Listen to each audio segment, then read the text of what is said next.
Hare Krishna, Krishna Krishna, Hare Hare, Hare Rama, Hare Rama, Rama Rama, Hare Hare. Ajnanatimidandhasya Jnananjanasalakaya Chakshurmilitam Jena Tasmai Sri Gurave Namaha. I offer my respectful obeisances unto the spiritual master who has opened my eyes with the torch of knowledge in my material existence of darkness. Ladies and gentlemen, please accept my greetings in the Happy New Year of 1969 and blessings of Sri Krishna, the Supreme Personality of Godhead, for your kindly participating in this happy meeting of Krishna consciousness. Krishna appeared on this earthly planet 5,000 years ago and gave us the unique philosophy and religious principles of Krishna consciousness in the shape of the Bhagavad Gita. Unfortunately, in course of time, as things change and deteriorate in the material world, people deteriorated and forgot the art of Krishna consciousness. Lord Krishna again therefore appeared as Lord Sri Krishna, Chaitanya Mahaprabhu, at the end of the 15th century to revive the same Krishna consciousness atmosphere in the human society. Lord Chaitanya's special gift to the fallen souls of this age of quarrel and disagreement is to induce the people in general, the religionists, the philosophers, and everyone to take to the chanting of the holy name of Krishna. He informed us that the Absolute Supreme Personality of Godhead can descend also in transcendental sound vibration. And thus, when we chant Hare Krishna mantra offenselessly, we immediately contact Krishna and his internal energy, and thus we become immediately purified from all dirty things in our heart. Our conditional life of material existence is due to dirty things in our heart. Originally, we are all Krishna conscious living beings, but due to our long material association in different species of life, varying to 8,400,000 of different forms of life, we are accustomed to transmigrating from one form of body to another.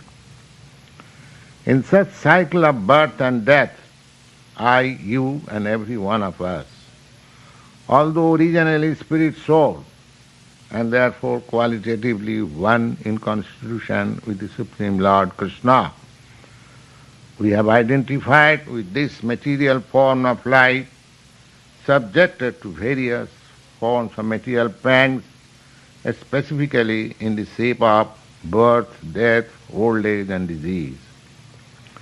The whole material civilization is a process of hard struggle of life, ending in birth, death, old age, and disease. The human society is struggling fruitlessly against these perpetual problems of life in different ways. Some of them are making material attempts, and some of them are making partially spiritual attempts. The materialists are trying to solve the problems by achievement of scientific knowledge, education, philosophy, morality, ethics, poetic thoughts, etc. And the spiritualists are trying to solve the problems by different theses like discerning matter from spirit in various ways. And some of them are trying as mystic yogins to arrive at the right conclusion. But all of them must know it for certain that in this age of Kali, or the age of quarrel and dissension, there is no possibility of success without accepting the process of Krishna consciousness. Srila Sukadeva Goswami, the speaker of Srimad Bhagavatam, has therefore recommended that everyone, be he a fruitive worker, a salvationist, or a mystic yogi, if actually he wants to be freed from the pangs of material existence, he must take to the process of chanting Hare Krishna, Krishna Krishna, Hare Hare, Hare Rama, Rama Rama, Hare Hare. Krishna consciousness is therefore an art of changing our hearts by purification from the dust of material desires. We cannot stop our desire because, as living entities, desiring is the component part of our constitution. Therefore, we cannot give up our desire, but we can purify our desire. Killing of desire is no solution, but curing the desires, disease condition of desire, is the right solution. As such, therefore, this dust of misunderstanding is cleared off. We can see our real position of life and make steady progress towards the ultimate goal of life. We have forgotten the ultimate goal of our life due to lack of Krishna consciousness. Therefore, our entire activity should be executed in Krishna consciousness to revive our lost relationship with God or Krishna. We do not prohibit anyone to cease from the present occupational duties, but we simply recommend that he execute such duties in Krishna consciousness. Lord Sri Chaitanya Mahaprabhu never recommended changing one's position of life, but he favored the process of hearing about Krishna from the right bona fide source. One should give up the artificial process of philosophical speculation to arrive at the real goal of life, but one should submissively hear about the philosophy of Krishna consciousness, which is generally inculcated in Srimad Bhagavad Gita and Srimad Bhagavatam. If one submissively chants the Mahamantra, Hare Krishna, and hears the message of Krishna as it is in the Bhagavad Gita without any malinterpretation, then he does not have to change his position by some artificial method. Simply by the method of chanting and hearing, he comes to a transcendental position which will help him to know God, His name, His form, His quality, His pastimes, His paraphernalia, and so on. We are, however, misled by persons and leaders who have very little connection with God or Krishna. Some of them are denying the existence of God. Some of them are falsely trying to place themselves in place of God. Some of them are in favor of the impersonal feature of God. And at last, some of them, without being able to reach any right conclusion, are accepting the ultimate goal of life as void or zero in utter hopelessness and frustration.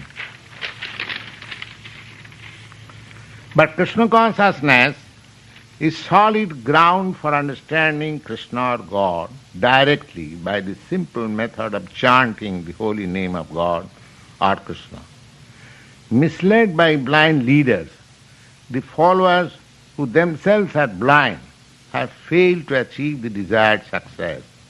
But here is a method called by the name Krishna consciousness, which is directly offered by Krishna, and the instructions are plainly described in the Bhagavad Gita, given to us 5,000 years ago, and again confirmed by him in the form of Lord Chaitanya 500 years ago. This Krishna consciousness movement is a great art of life, very easy and sublime. This Krishna consciousness movement gives you everything you want without any artificial endeavor. It is transcendentally colorful and full of transcendental pleasure. We prosecute these Krishna consciousness activities through singing, dancing, eating, and talking philosophy received through authorized disciplic succession, and therefore it gives us everything we want without any artificial change of our natural instincts. The consciousness is there in you, but it is now dirty consciousness, and what you have to do now is to cleanse it from all dirty things and make it clear Krishna consciousness in pleasant method by chanting the glorified holy name of God, Hare Krishna, Krishna Krishna, Hare Hare, Hare Rama, Rama Rama, Hare Hare. These performances we can practice anywhere. It does not matter either in a temple or in a street or in a park or at home. But to assemble together and sit together, we require a place for congregation. Therefore, a temple of the Krishna consciousness movement is required to be established in various centers of the world, irrespective of the particular countries, culture, philosophy, and religion. Krishna consciousness is so universal and perfect that it can appeal to everyone, irrespective of his position. Therefore, I fervently appeal to you, all present in this meeting, to extend your cooperation for successful execution of this great movement. Thanking you once more.